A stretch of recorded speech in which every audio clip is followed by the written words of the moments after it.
commentaire si vous souhaitez avoir 15% de réduction. J'ai aussi lancé mon TikTok, donc très récemment, n'hésitez pas à aller passer à le voir. Donc c'est Dimitri SMR, tout simplement. Je vous propose là-bas du contenu exclusif, donc n'hésitez pas à aller checker. Ça sera également différent des shorts qui seront upload très prochainement sur YouTube. Donc n'hésitez pas à aller me follow là-bas, ça me ferait extrêmement plaisir. On va commencer cette vidéo. Avant de la commencer réellement, je tenais aussi à m'excuser pour le fait qu'il y ait le ventilateur d'allumer, le ventilateur mural.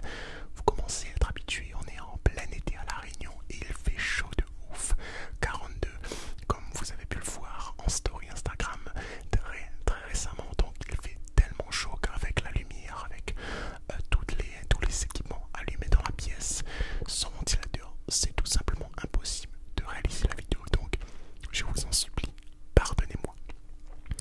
En ce qui concerne maintenant la Coupe du Monde, alors je tiens à vous demander réellement de participer dans la description en me donnant votre avis. Qu'avez-vous pensé de cette Coupe du Monde? Quel a été selon vous le match le plus incroyable? Et voilà, et l'équipe qui vous a le plus surpris finalement dans cette compétition? On va commencer chronologiquement par débriefer les phases de poule et les matchs qui ont marqué les phases de poule, en commençant par le groupe A. Donc dans le groupe A, j'ai noté qu'il n'y avait pas eu de grosses surprises, hein. C'était le groupe du Pays-Bas et du Sénégal qui se sont qualifiés respectivement premier et deuxième du groupe. Donc pas de grosses surprises dans ce groupe A. Par contre, dans le groupe B, le groupe de l'Angleterre, des États-Unis, du Pays de Galles et de l'Iran, il y a eu deux grosses défaites du Pays de Galles. Un Pays de Galles que je voyais aller extrêmement loin, beaucoup plus loin que leur médiocre 4e place dans le groupe. Je les voyais tout simplement au moins battre une équipe, au moins ça. Alors, je ne sais plus où exactement j'avais placé le Pays de Galles dans ma vidéo prono, mais c'était certainement pas à la 4e place. Il y a eu donc, ils se sont pris 3-0 par l'Angleterre et 2-0 par l'Iran.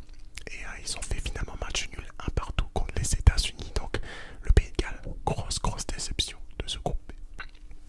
Dans le groupe C, le groupe de l'Argentine, de la Pologne, de l'Arabie Saoudite et du Mexique, je crois. Donc j'ai noté que, évidemment, il y a eu le match incroyable de l'Arabie Saoudite, la victoire 2-1, ce qui était la première grosse surprise de ce mondial. La victoire de l'Arabie Saoudite, incroyablement, avec un scénario complètement fou sur l'Argentine. Finalement, l'équipe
la Belgique, très très décevante avec seulement un but marqué. Je crois que c'est le but de Michy Batshuayi sur penalty.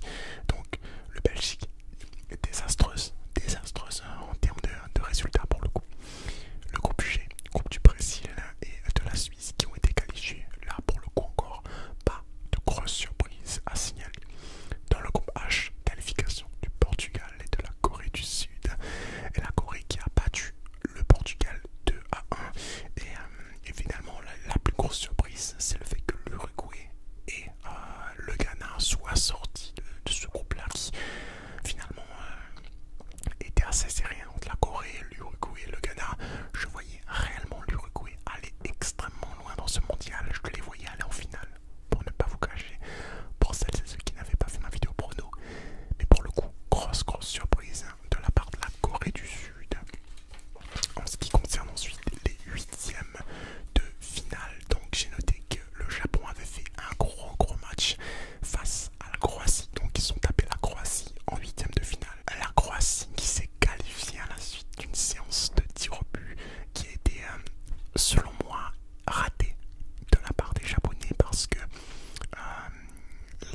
ça se voyait qu'il n'y avait pas vraiment de stratégie dans leur façon de tirer les tirs au but parce que ils étaient tous cadrés à peu près à la même hauteur, à peu près du même côté aussi. Donc le gardien croate a pu lire le jeu de ces japonais là et a su donc être très performant aussi. Ça n'enlève rien à la performance du gardien croate, mais voilà.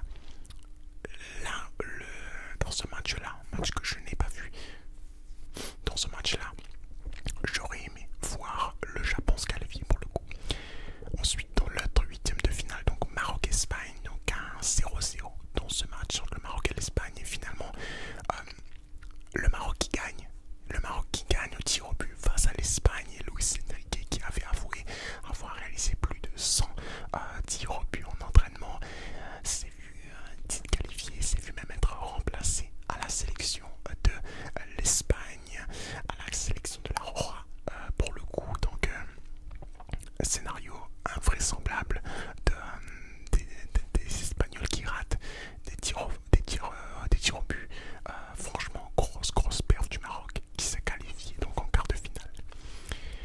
Ensuite, pour en venir au quart de finale, donc là j'ai noté que la Croatie était surprenante là pour le coup parce que ils ont sorti le Brésil au tir au but après un partout. Donc quart de finale c'était particulier parce que avant la séance de tir au but il y a eu des changements, notamment l'entrée de Rodrigo qui je crois est entré en fin de match et Rodrigo a raté donc son tir au but. Marquinhos a également raté son tir au but, donc ce qui fait que la Croatie n'a raté aucun tir au but et s'est vu être qualifié donc en demi-finale. Mais pour le coup, je n'ai pas compris pourquoi Neymar n'a pas tiré ce premier tir au but. Pourquoi Rodrigo, un remplaçant, rentre pour tirer le tir au but. Vous allez me dire oui, mais Dybala en finale a réussi à marquer son tir au but alors qu'il n'a joué aucune minute. Oui, mais là je n'ai pas compris. Quand tu as Neymar dans ton équipe, quand tu as la possibilité de mener, quand tu as Neymar dans ton équipe et quand tu as la possibilité d'avoir une avance mentale phénoménale sur ton adversaire, tu prends l'avance. Alors Neymar a peut-être voulu tirer dernier, peut-être voulu être le héros de son pays, je comprends. Mais bon, le Brésil est sorti malheureusement pour lui. L'Argentine s'est qualifiée dans le dur face à des Pays-Bas très conquérants, donc de partout. Et séance de tir au but aussi, où là, Virgil van Dijk a raté son penalty. L'Argentine n'en a raté aucun, je crois. Donc pour le coup, grosse perf des Argentins. Les Pays-Bas méritaient aussi de passer parce qu'ils ont réalisé un très gros match. Et un gros mondial par la même occasion. Félicitations aux Néerlandais alors que mon voisin du dessus tape sur le sol pour aucune raison. Je m'excuse. Dans le quart de finale, donc Maroc-Portugal, qualification exceptionnelle du Maroc qui bat le Portugal sur le score de 1-0. C'est incroyable. C'est la fin. Donc Ronaldo est parti sur ce match-là. Je ne sais pas s'il a par ailleurs annoncé sa retraite internationale, mais pour le coup, il était extrêmement déçu, extrêmement triste à la fin de ce match-là, et je le comprends parce que sortir comme ça,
France